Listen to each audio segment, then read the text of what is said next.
Hello mga binati ug minahal kong matulog. Okay, today is November 18, 2022. Okay. Mao ni ato ang kahimtang sa tuang Matalom Biwok diri sa lungsod sa Matalom. Okay guys, mao ni mga update sa ato ang Biwok diri sa lungsod sa Matalom guys.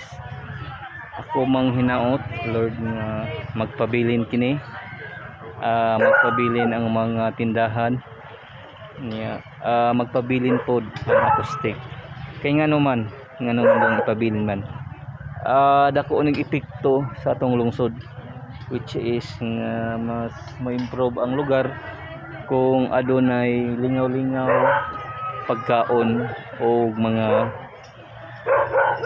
tagay-tagay kay usa na ka importante sa area sa pagpa-improve niini. Okay, mananig update niya ako mang hinaot nga magpabilin kani nga mga tindahan diri. Mao ni kahimtang sa tuang Matalom Biwok.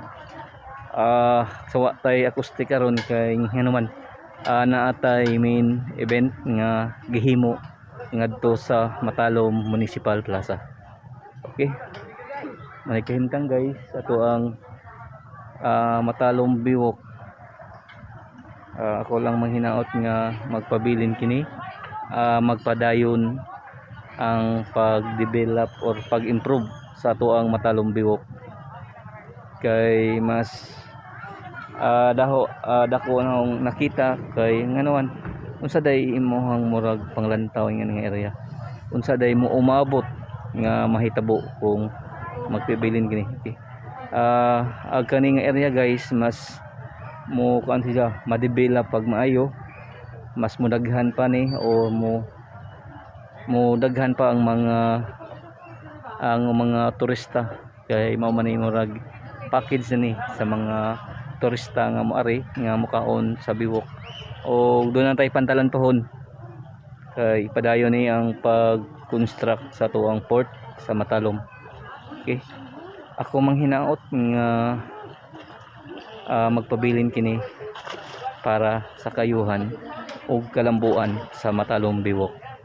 Iko Pipi live diri sa Matalom Biwok niya ang boses sa kalambuan sa lungsod.